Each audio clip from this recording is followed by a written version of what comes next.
Could the economic policies of Rachel Reeves reshape Britain's future? Or are they doomed to fail? In this video, Mike Graham from Talk TV and James Price from The Spectator dive into the state of British economy under Reeves' leadership. Plus, we explore the powerful leadership principles of vision and planning and how these two key elements could make or break Britain's future.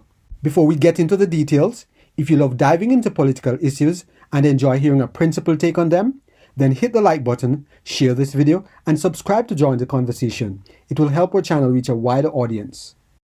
Then going to offer people who make only £25,000 a year, and she's going to offer mortgages for them to buy houses that they presumably won't afford to pay for.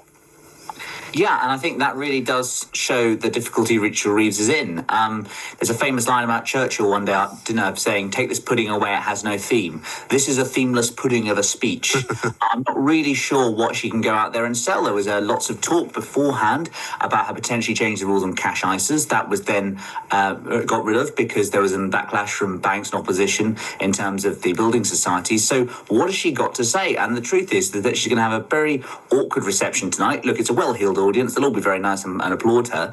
But the danger is, I think, Mike, is that she has the same repeat as the CBI speech that she gave in November, when she proudly told the audience that, she wasn't going to be coming back for more tax rises. And she clearly expected applause, and she didn't get any of that because no one believed it. And that's the key point here, is that it's about credibility. And frankly, among much of the business community, Reeves has very little credibility. She really doesn't. And I mean, to make matters worse, she's in the Daily Mirror today, exclusive, it says on the front, "I won't raise your taxes." It's a very confusing piece. I don't know whether you've had a chance to read it, in which she kind of doesn't really say who she means by working people. You know, they struggled to define working people at the beginning of this, didn't they, when they started campaigning?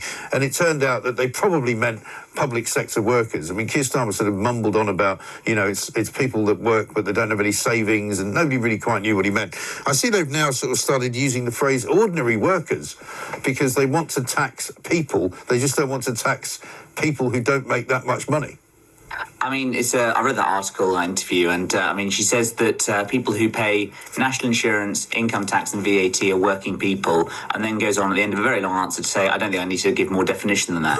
And of course, this comes after her deputies yesterday said it was anyone who had a pay slip, and it comes after her cabinet colleague, the Transport Secretary, said on Sunday that it was people on modest incomes. So, I mean, that's basically everyone under the sun, isn't it? I mean, the truth is that they just don't want to be seen as, taxing aspiration. But of course, we all have different definitions of that. And so the reality is, I think taxes will go up on some people. I mean, Capital Economics estimates that it's going to be about 20 billion worth of tax rises in the autumn. But of course, they want to have this silly game dancing around, becoming up with this formulation about working people. The truth is, we're all working people. And even those who are on pretty good incomes definitely consider themselves hardworking. Well, exactly right. And so, they just can't really surely expect to be taken seriously by either the city or Mansion House or any sort of credible think tank or just members of the public in general. I mean, the head of the Institute of Fiscal Studies has described Rachel Reeves as sort of staggering from one disaster to another, which is pretty much what's going on.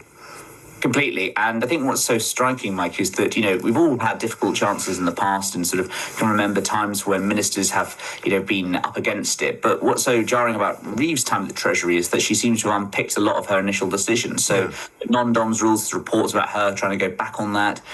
Winter fuel, obviously, most notably. They're now trying to play nice with the city. But that's what's sort of chop and change. And so soon in the government with a massive majority, there isn't that sense of a sort of 5-year plan. Under, say, for instance, Thatcher taxes arose originally, and then they went down over a 5-10 year period. There isn't that sense of kind of stewardship of the economy, and that's why a lot of business are feeling quite jittery right now. Yeah, exactly right. Let's have a look at what she actually said yesterday when she was asked about tax rises. See if this gives us any clues.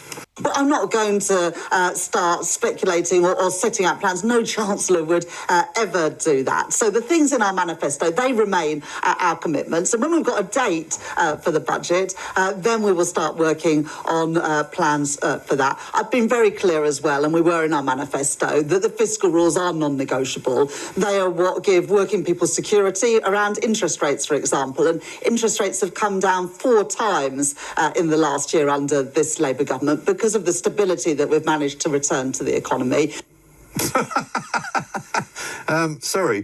Frank from Bromley says, Mike, I think Rachel from Accounts is starting to sound a bit like Norman Wisdom. Just an observation. For me, it was. Do you remember when Gordon Brown got YouTube and suddenly he had to be remembered every 10 seconds? He had to smile. Yes, That and he used gritty to smile. Used to that really weird smile. Yeah. Yeah, I think that was what watching that. There's no tears here. Keep on smiling. That sort of rictus grin was coming across there. She was talking about how wonderful everything was, and I find it really quite extraordinary that the government continues to take the credit for these kind of for interest rate cuts, etc., while also somehow suggesting that, for instance, back-to-back GDP contractions have nothing to do with them. No, exactly right. And I mean, it was Andrew Bailey just the other day, was it not, who said, look, it looks as though there's a real pressure on jobs and we're probably going to have to lower interest rates again. And in fact, it was nothing to do with the government's, policies, apart from the fact that government policies have made the economy worse. So the fact that they can just keep repeating this nonsense that, because we've stabilised the economy, interest rates have come down. No, you haven't stabilised the economy. That's why they keep lowering them. Yeah, precisely. And of course, this is a worldwide monetary phenomenon as well. And, I very much think that talk there about security, giving businesses security is very much not what they're seeing in the city. And, as a result of the national insurance rise, not what small businesses and various small businesses are saying across the country. Exactly right. And then this other story about the business of risky lending. This looks to me like a recipe for disaster, where they're going to change the threshold for how much more of a mortgage you can borrow, so that a couple can get 50,000, as long as they've got earnings of 50,000, so £25,000 each effectively, will get them a mortgage of around about 250,000. As Peter Blexley said, you're not going to get much in the southeast of England for that. But I mean, this has a sort of slight smell of subprime mortgage lending to me. Well, yes, it does. And of course, this is the difficult thing about this speech tomorrow, is how far is Reeves prepared to go in liberalising this stuff without actually storing out further risk. And I noticed, for instance, that Jeremy Hunt made a huge thing about city regulation when he was Chancellor, the so-called timber reforms. I'm not sure how much low-hanging fruit there is left. I'd also make the point that, if Reeves wants to make it easier to buy, she could, for instance, pick up the phone and talk to her Mayor of London colleague, Sadiq Khan. Only 4,000 new homes built this year thus far for a city of 9 million people. So, yes, you can talk about the demand side and about trying to make it easy to buy, but it's also about the supply side, making sure that you can build new homes, not just sort of allowing cheap mortgages, which, as you say, Mike, ones filled with risk. As a leader, it's critical to have a clear vision and a solid plan laid out for what you want to achieve for your nation. You can't just pull rabbits out of hats and hope for the best. That's a recipe for failure. Great leaders take the time to think, rethink, and carefully shape their policies and decisions before rolling them out. It's a problem when you start off your plans only to make U-turns every other week because of pushback from opposing views or because your decisions are causing harm to your people. Staggering from one disaster to another screams a lack of credibility. Your decisions as a leader should drive progress and improvement, not lead to decline. So what's the takeaway? Vision and planning aren't just buzzwords. They are the backbone of effective leadership. Get these right and you can steer a nation toward a brighter future. Get them wrong and you risk losing trust and progress. We want to hear from you. What are your thoughts on how well Britain's leaders are steering the nation with a clear vision and plan? Add your comments below and let's keep the conversation going. If you have benefited in any way from this video, please subscribe, like, share, and be sure to leave us a comment.